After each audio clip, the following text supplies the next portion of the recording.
Good evening, good evening, good evening. Tell me if you can hear me. Let me know if you can hear me. This is a late night stream. I felt duty bound to come up in here and just talk about today's events. I'm drinking coffee. I rarely drink coffee, but tonight I had to drink some coffee. Tonight I have to drink the coffee. Have to stay awake. I got to talk about what I've learned today. What I learned from inside the courtroom and from what I learned outside the courtroom.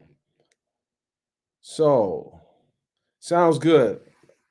Sounds good. Shout out to the movie True to the Gang too, where yours truly worked on the project.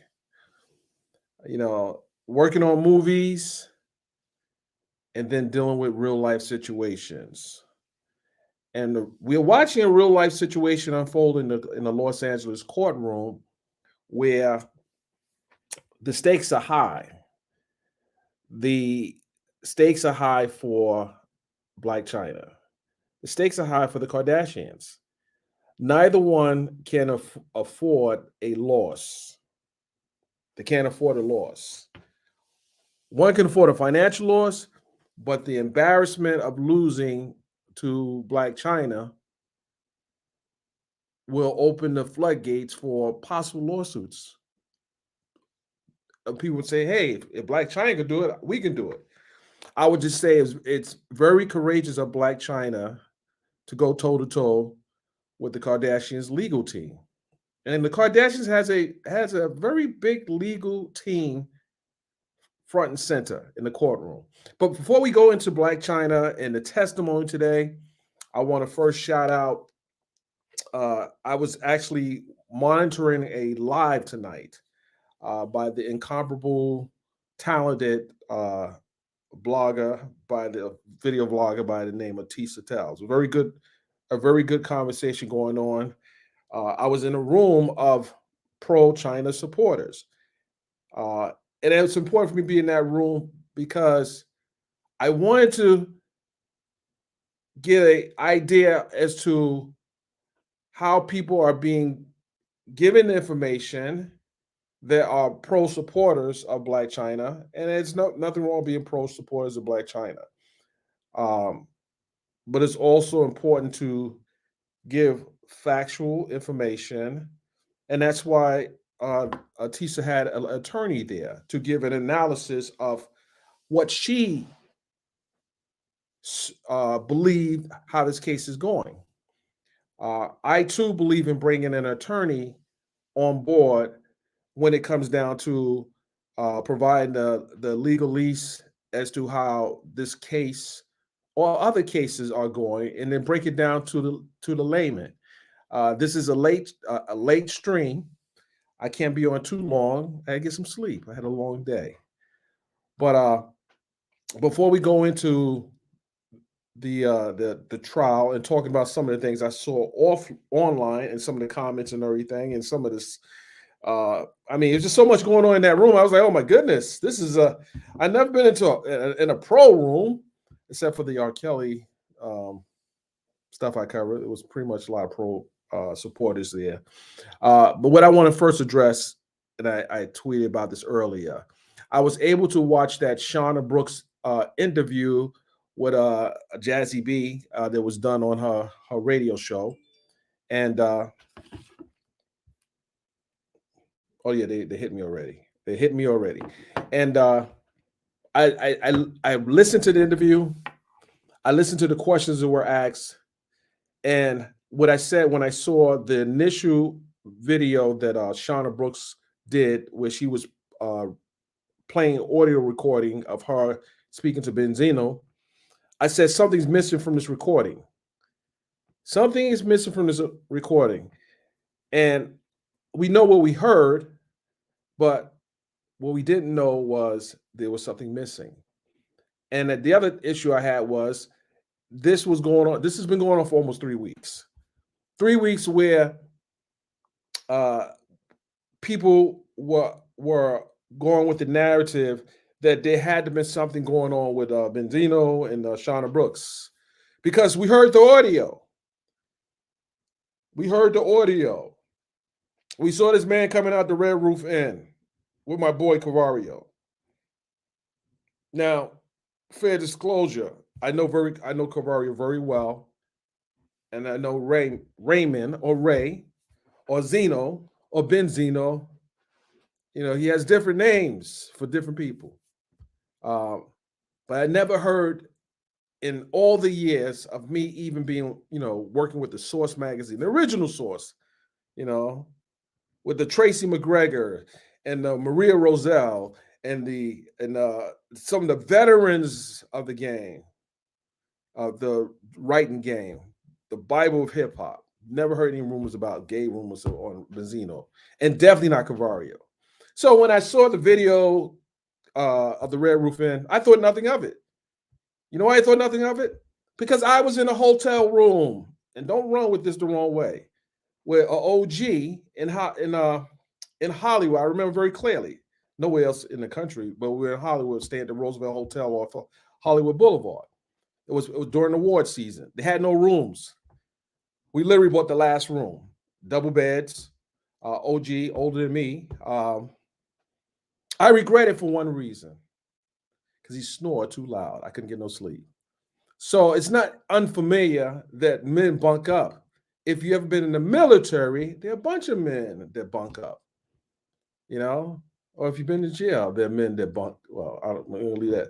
Shout out to whoa, hold on. I see Crystal Jordan there, my cohort. Shout out to Courtney Love. I'm seeing people there. I just want to shout out a few people. Thank you for staying up with me. But yeah, Crystal and I did an awesome show yesterday. Great show, a radio show on 108.9, and then we did the after show. It was a great show.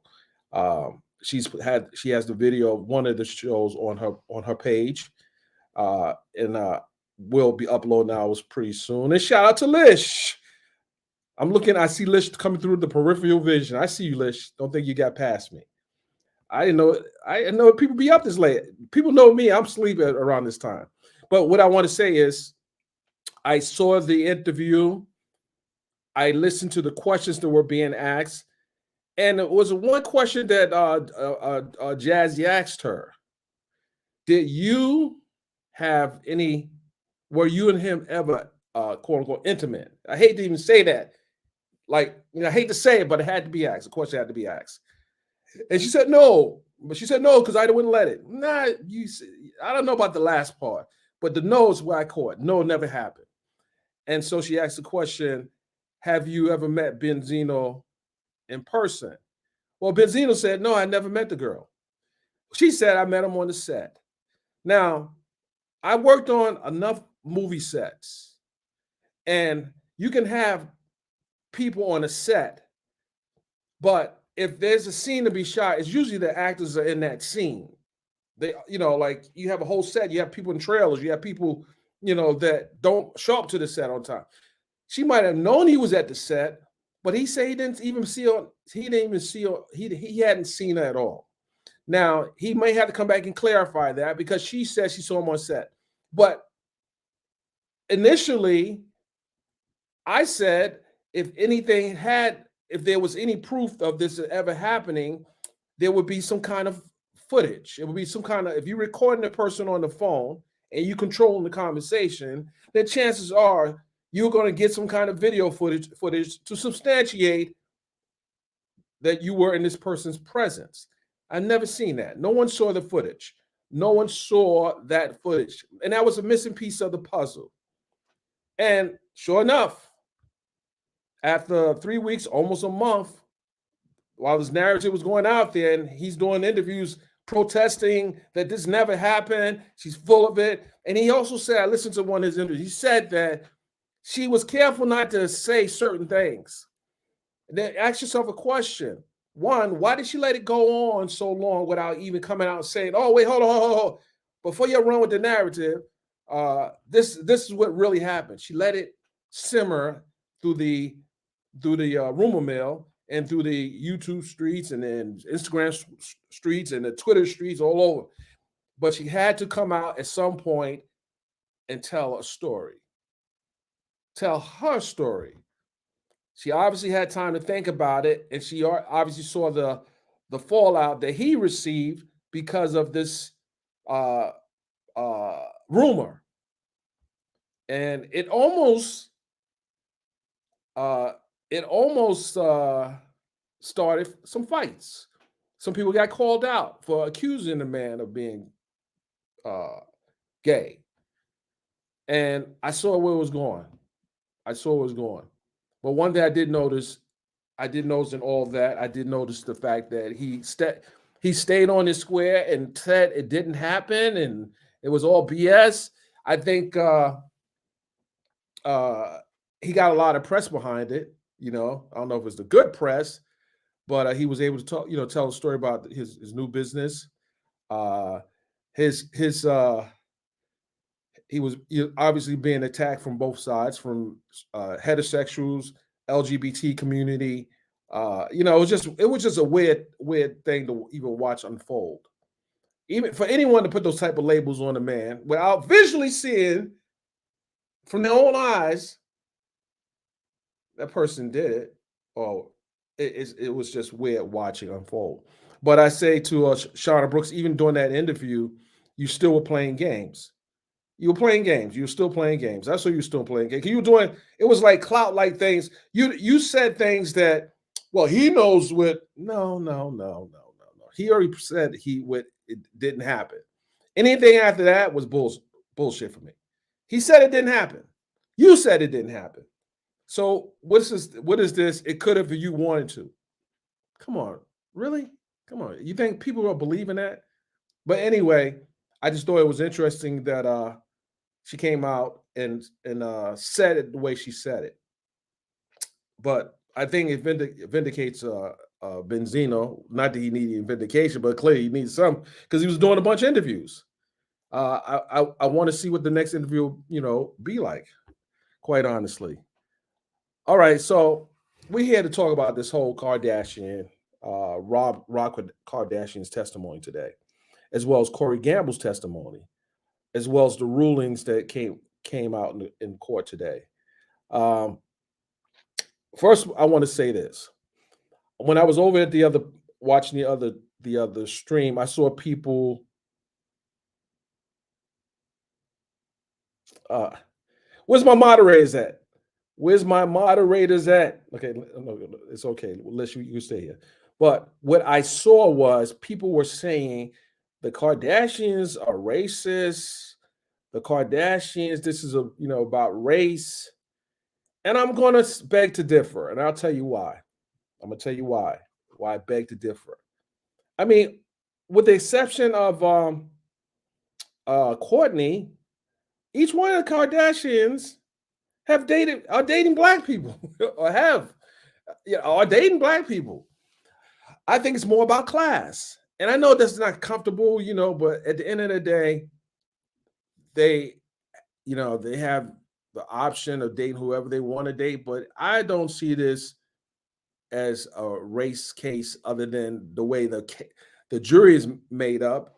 I don't know how an all-white jury was picked through the whole voir dire, especially in LA County. That's really interesting.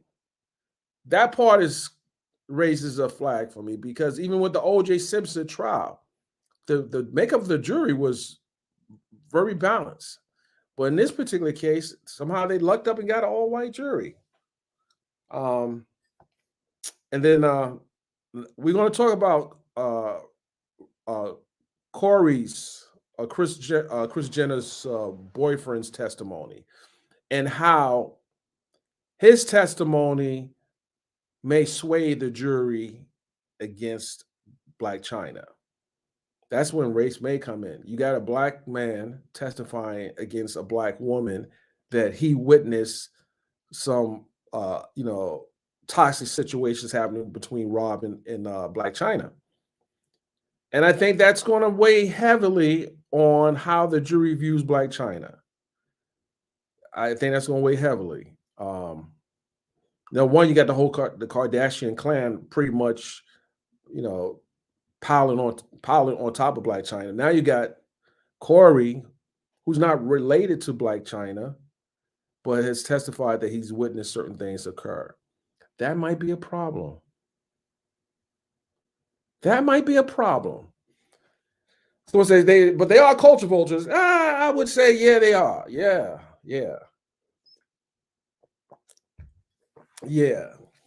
Also saw a lot of bashing in that room about TMZ. How you bashing TMZ when you're using TMZ's articles as source material to tell your story? This is crazy. How you bashing TMZ, but your TMZ is the site you go to get your source material. It's just crazy. It's crazy. And I know, I know a lot of you got, your opinions about TMZ, but there's some good reporters there, some good lawyers there. They do research. So don't be so quick to bash TMZ. Maybe you don't like some of the stories they cover, and I have issues with some of the stories, but hey, as a contributor, I do my part as as best as I can by keeping my stories very fair and balanced. So now Corey's taking the stand. He's telling what he saw. He's talking about he went in the house, the door was open, and he tried to calm a situation down. And the question is, how much weight will his testimony have to this jury? Is he believable? Because no one really knew much about Corey other than that was Kris Jenner's boyfriend, boy toy or whatever. But the fact of the matter is, he did testify, and and we don't know how much weight his testimony will have. But what the jury will probably be looking at is both sides and who's doing the better delivery of the testimony. Then not Black Rob, but Rob Kardashian tells his story today. He said pretty much he was afraid of Blac Chyna. While we heard earlier testimony that there was an incident where there was a gun pointed to his head by Blac Chyna, and she said she was joking. He tells the jury today, in shocking testimony, there was a gun pointed to him on several occasions, as well as she assaulted him several times as well. So I asked the question today: was Rob Kardashian a domestic violence victim? Based on, and we got to be honest. If he's coming into court and testifying and refuting Blac Chyna's claims that she was joking and all that stuff was just fun, who are you going to believe? You going to believe her, or you going to believe the person who actually was the recipient of her having fun? And that's air quotes. So I think that he will be a great witness for the clan, the Kardashian clan. And they've masterfully laid out a good case. But here's the problem for the Kardashians. What was done before, when it happened, was law enforcement ever called? And how was this dealt with? So that's another problem.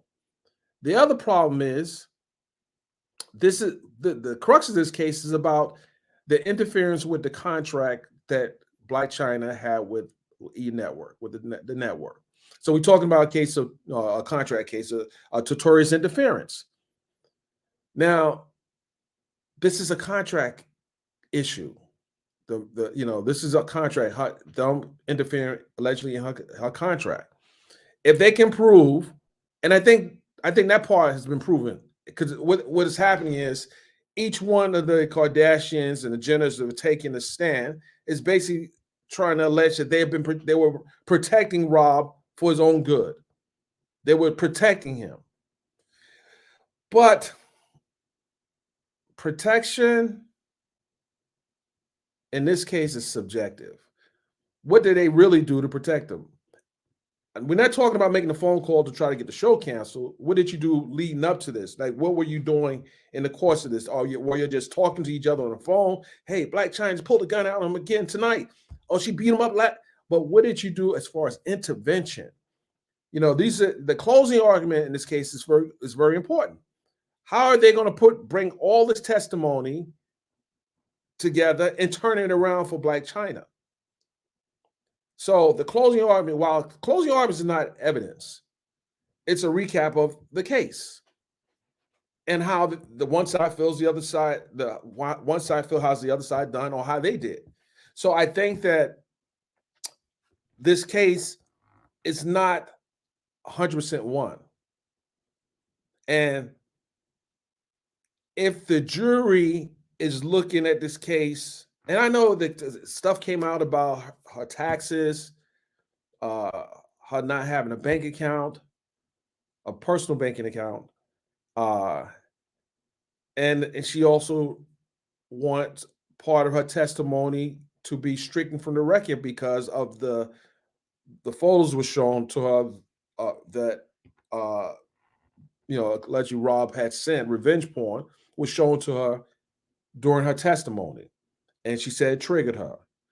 And if the judge hasn't ruled on that motion, whether or not she can stricken all that from the record, because then they would probably lose another extra day or 2 days, and it gives Blac Chyna opportunity to present a better testimony.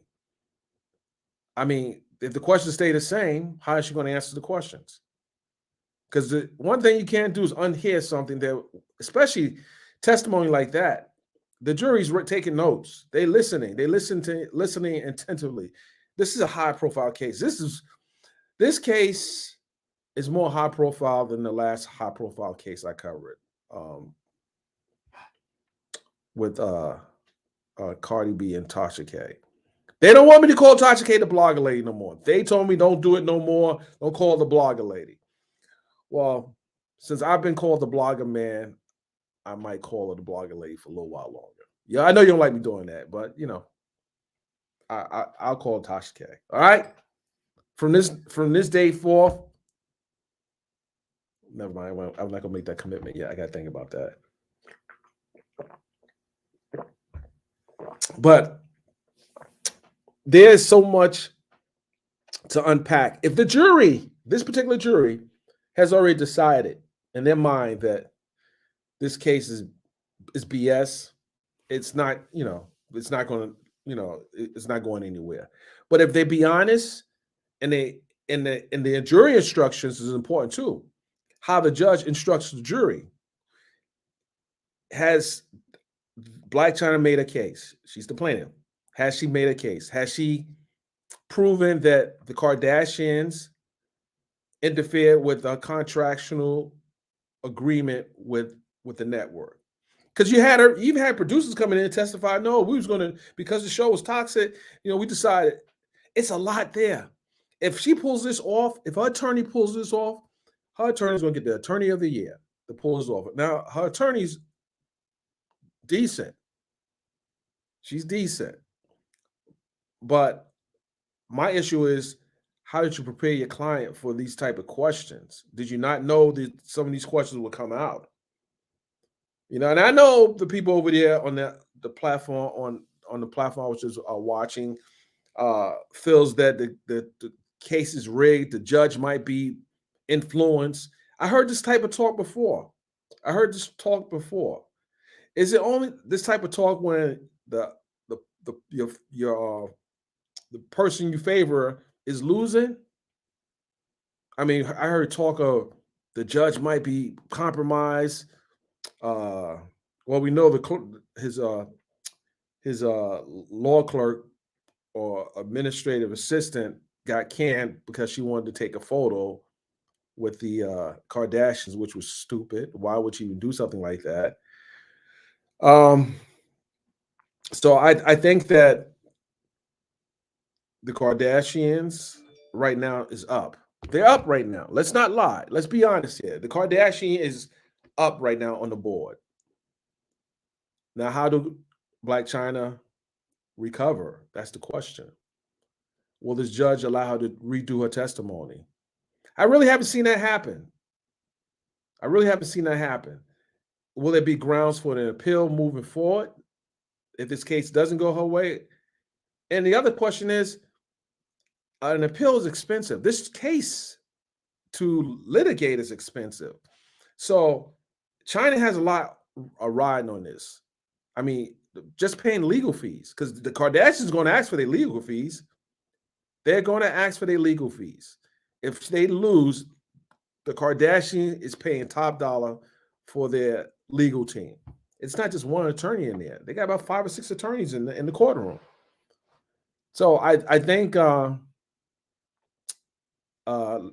the stakes are high for Blac Chyna right now. I'm gonna read a few of the questions. I see them coming in.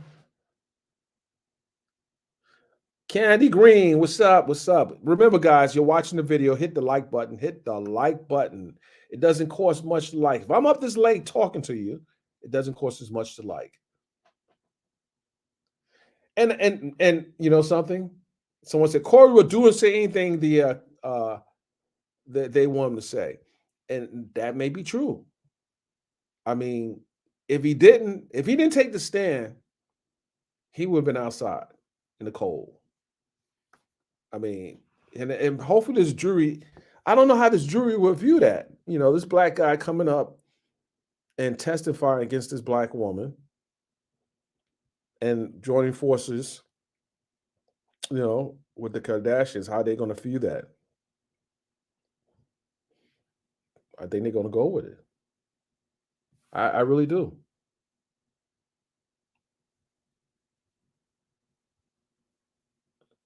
Right. Of course, they have to. They all have to have separate attorneys. So someone said that very good point. Because you have all defendants. They should have separate attorneys for strategic reasons. No different in a criminal trial. If you have 3 criminal defendants, you better have 3 different attorneys. Because as we've seen in the Ahmaud Arbery trial, each one of the defendants had their own attorney presenting their own agenda. And we saw how that worked out. So absolutely. But I do think in this case, the attorneys would probably have huddled and make sure that they are sticking to the messaging that is trying to be conveyed in this case. So I agree with you. They all have the right to have different attorneys, but they're still attorneys. They all got to get paid at the end of the day. And if she loses, she's going to have to pay they're going to try to recover for attorney fees. And that may bankrupt her. Well, not really bankrupt her. Well, I don't think bankrupt her. Yeah. Okay. I'm reading some of the questions. Toria, just last month, she attacked her 2 baby fathers. Did she attack them or did she have words for them on social media? Attack is a strong word. Okay. Our cars were repoed. Oh, cars were repoed. Money tight. Money tight. Money is tight. Hold on. Let me read this. Oh, yeah. This is a brief plug here. I want you guys to go check out Lish 2X's new release. Lish, post your link in here and let people know how they can find your latest release video. Post a link here in the right here in the comment section. Post a link to your newest video. Post a link to your newest video. I might bring you up. I don't know. Let's see. I'm reading some questions here. Make sure you're liking this. Yeah, if you're watching, you should be liking this. Okay. Faye, what up? Hold on.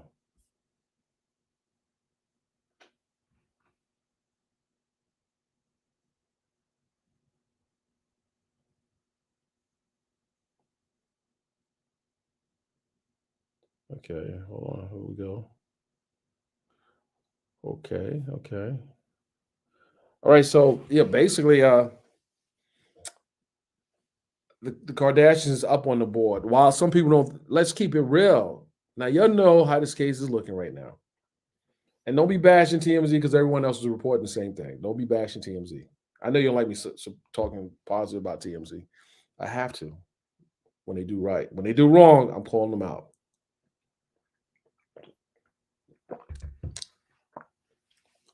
I'm actually mentoring someone over there, by the way. So then make sure they get it right.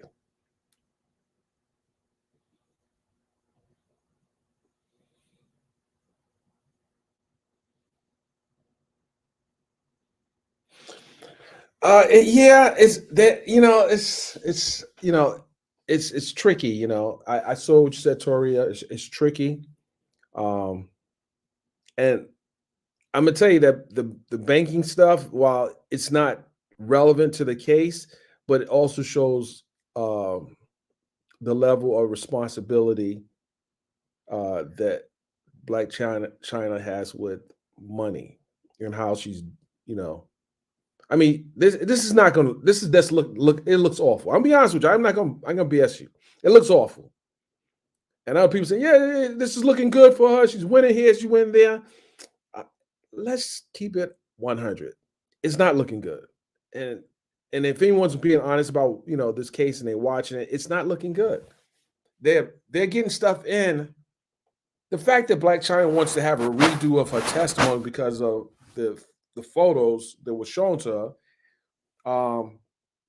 But if the judge said it wasn't coming early on and they brought it in, that's a problem. That's a definite appealable problem. But again, I don't know what the pretrial ruling was. I don't know what the pretrial ruling was. I know there was a TRO, a temporary restraining order, and that the restraining order, the pictures were a product of the restraining order. So they could have stipulated that piece of evidence, meaning that we don't have to show this piece of evidence. We stipulate to it that it exists. They could have did that. I seen that in the trial for R. Kelly. There was certain evidence that was stipulated by both sides. And if this was the case with that and they brought it in anyway, that's a problem. But there's another problem there. Why didn't the lawyer for Blac Chyna catch it? Why didn't they catch it? Did they make it an objection? Objection, Your Honor. We need to have a sidebar. This shouldn't have happened. We talked about this. We talked about this in pretrial. And if it was stipulated, and that's going to come out in his order. If it was stipulated, it should have never came in. Then they play dirty. But again, I would say that if she gets back on the stand, how are they going to change the way she answered the question? She didn't say those things. And they're going to look at what she said then, and they're going to look at what she says now. That still puts it at a disadvantage. I personally would say let it play out. Let it play out. Don't put it back on the stand, but make the objection and then use that as some, something to appeal. Will it be a mistrial? I don't think it's going to be a mistrial. Do I think it's going to be a long deliberation? I don't think it's going to be a long deliberation. Do I think the verdict will come back within a couple of hours? I think it will. This is one of those cases where I think it will. We saw that in the case of Cardi B and Tasha K, the verdict came back in literally 2 hours. After they they picked the foreman. They looked at the verdict form. They had 2 questions from the judge, and they had a verdict within 2 hours, a little over 2 hours. This may be one of those cases.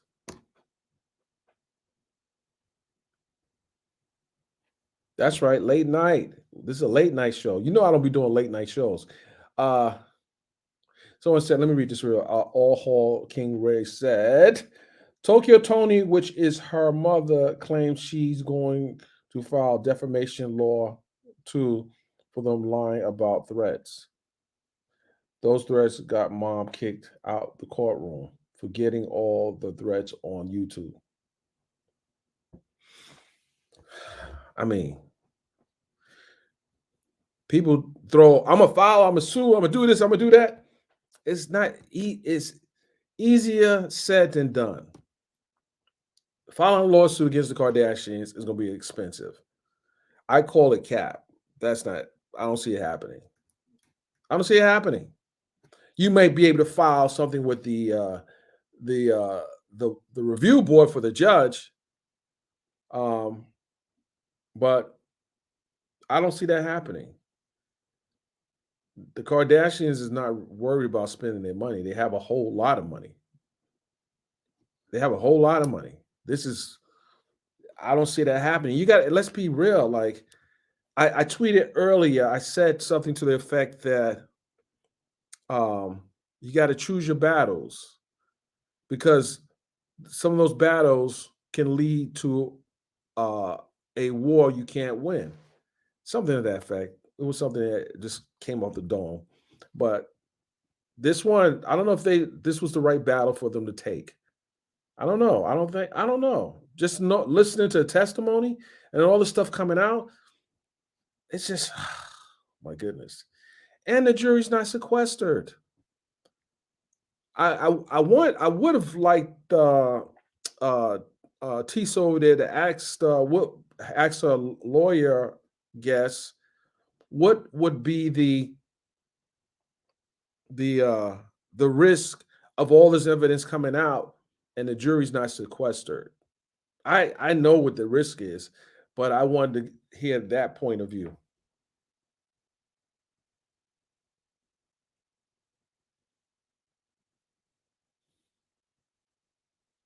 That's right. Thank you. Thank you. Support me, Toria. Support me. Don't let them talk about me.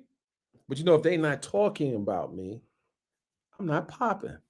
I guess that's the premise of talking about people. I don't know. But I want to talk about something, and I don't think I'm going to go too much into it, but there's someone that might have been, I don't know if I should say anything right now. I don't know if I should say anything just yet.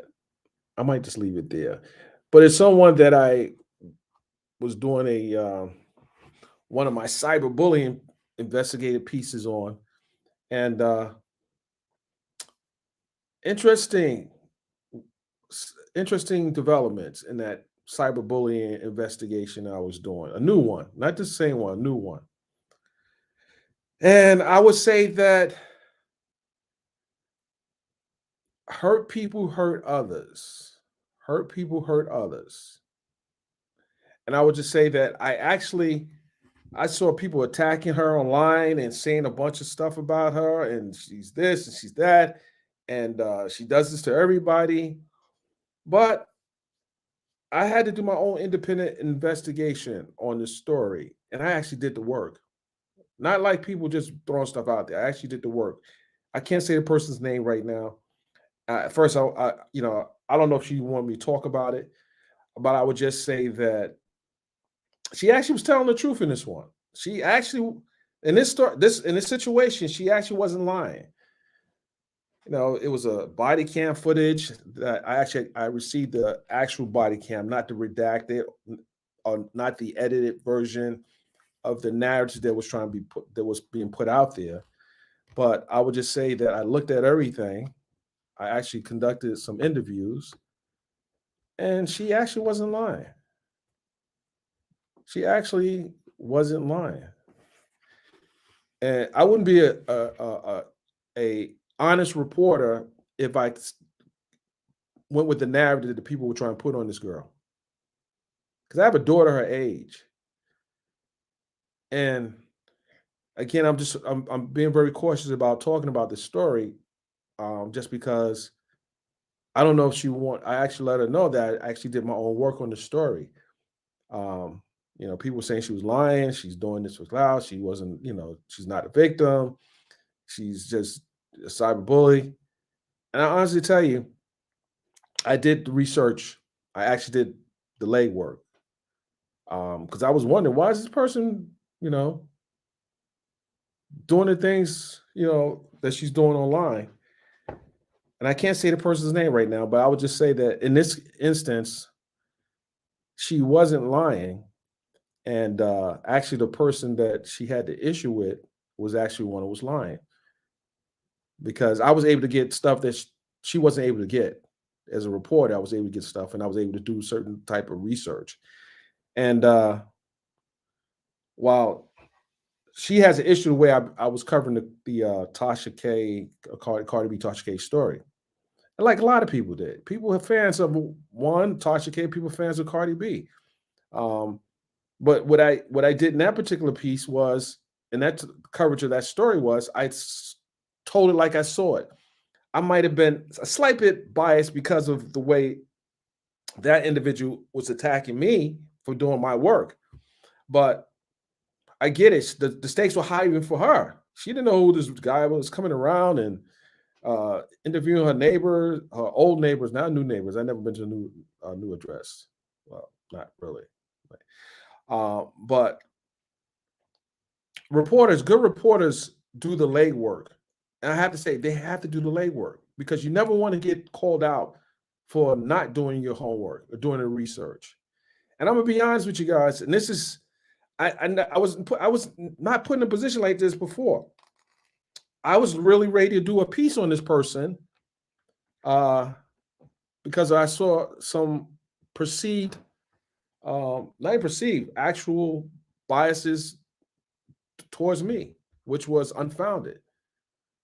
But in this particular case, she was telling the truth. People might not want to hear that, but I'm an investigative reporter. I do my research. I don't just look at court records. I interview people. I look at footage. I have hooks, especially in that locale, because I used to work for somebody in that, like a boxer, big famous boxer. I worked for someone that, and so I had good relationships out there. And in this case, she actually was, unfortunately, she's still being attacked online. She's actually being bullied online. And they're telling lies about her in this case, and I did see it. So how do you balance that with someone that you know is hurt, and I think she's acting out because people have been attacking her. She really had someone skillful enough to actually look into this stuff. How do you balance that with someone that you were going to do a piece on, but she doesn't write. This is not that case. It's not that case. And I think that when people attack you from all different directions, and the least bit of pushback she's getting from somebody, she's going to react, or he's going to react. I think that's the case. And I believe that sometimes you can't, if you think you may have the ability to destroy someone, because you have the ability to destroy someone, you don't have to do that. That's no way the world works. You try to talk to that person, you try to help the person, you try to find a commonality where you can resolve whatever issue it is. You don't go ahead, because you have the ability to destroy someone, you don't go to destroy them. You figure out first and foremost if this is any basis to what you're trying to do. And I'm talking in circles because I can't really put that person out there. Because that person has to say, okay, you should, talk about it, but I'm not just going to do that on my own. But I get it. I get it. I would just say, as far as me, you got it all wrong. In my case, you got it wrong. But you have to,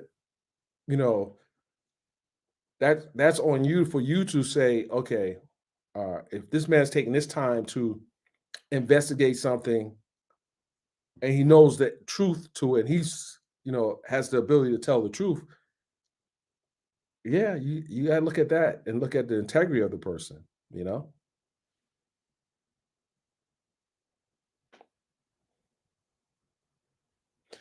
Yeah, they did trademark the daughter's name. I saw that, and I was like, wow. Yeah, I saw that. Why are you trademarking her daughter's name? Um, well, as the father, if the father's doing it, he probably should talk to the mother. I mean, it's the whole trademarking, and that happens. The mother brought the Kardashian probably say, "Hey, Rob, you trademark a name." we're gonna make her a brand as well. I get it. It's not wrong with with trademarking if you have the right to do it. But what they can do is change the name. The father do a name change, and that trademark is worth what? Depends on how much work they put in that trademark. JD. Okay.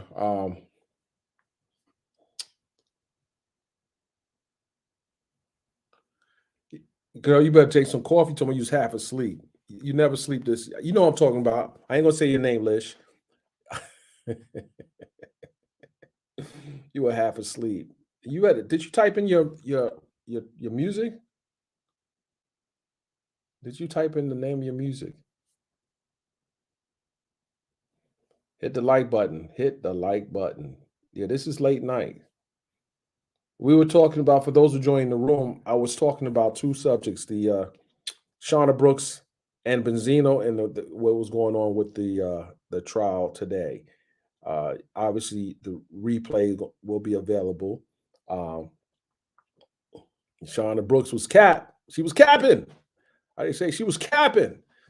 She was trying to make it seem like there was something going with her and Benzino by putting the audio out, but it really wasn't nothing. She said, "Oh well, he I know what he wanted." Come on, you had 3 weeks, almost a month, to come out and say it was BS. No, I don't want you guys to believe that. That wasn't what was. You wanted people to think that there was something going on with you and Benzino. That's what you wanted people to think.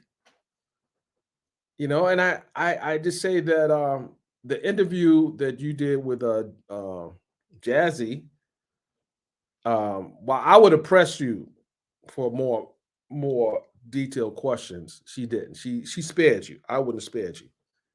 I wouldn't have spared you. I'm gonna first question I'm gonna ask you is, when you released the audio, what was your objective by releasing that audio, which obviously you had the knowledge that it was being recorded and he didn't, and then it was like it was edited. You chopped something because it wasn't a continue like a smooth flowing call. That's one thing, and then you allowed it to make his rounds all through the internet and everything, and he's out there denying it. And the minute you heard him denying it, that he never met you, you should have came out and said, clarified, well, he did meet me on the set. Not in an intimate setting, but on the movie set. And he may come out and say, no, well, I didn't even meet you on the movie set. But you definitely clarified that you guys never had an intimate encounter. You met on the set. I don't know how you met on the set, unless it was something that was already arranged. But I think that this vindicates him. And then we was obviously talking about this case with Blac Chyna and the Kardashians. So the replay will be available. Oh, I didn't see Candy's interview. That's shout out to Candy and Todd. Those are my people. I didn't see an interview.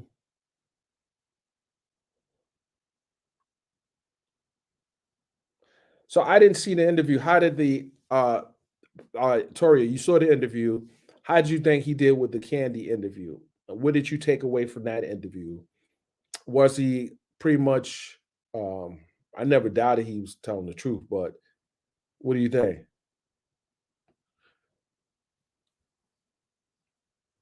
I didn't see it. I guess I'll look at it.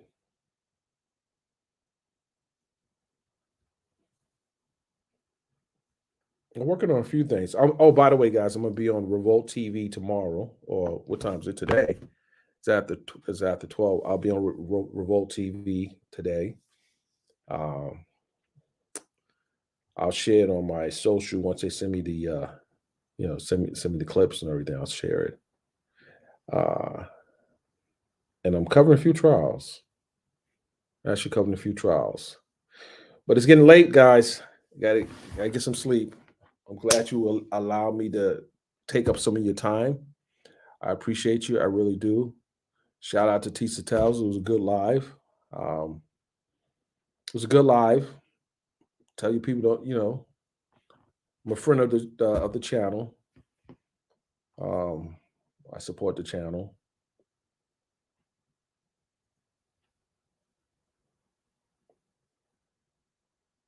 Okay, that's good. I'm gonna look at it. I'm gonna look at the candy show. I'm gonna look at it. I told someone a while back, I'm not on YouTube a lot, so I don't get a chance to look at everyone's, like people I should be looking at. I don't get that's like watching TV. Like you had to allocate a certain amount of time to watch, your favorite shows. Like, if you're going to binge watch, you pick, I don't have that kind of time. While you're thinking, oh, you got time to watch this? You follow Revolt? Okay, dope. I'll tell you the name of the show. Hold on. Let me tell you. Hold on.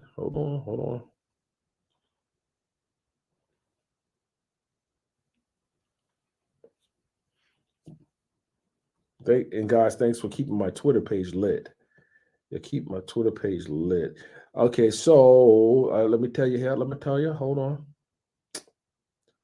It's Black News, Revolt Black News, and they do a weekly show. And this one is at what time?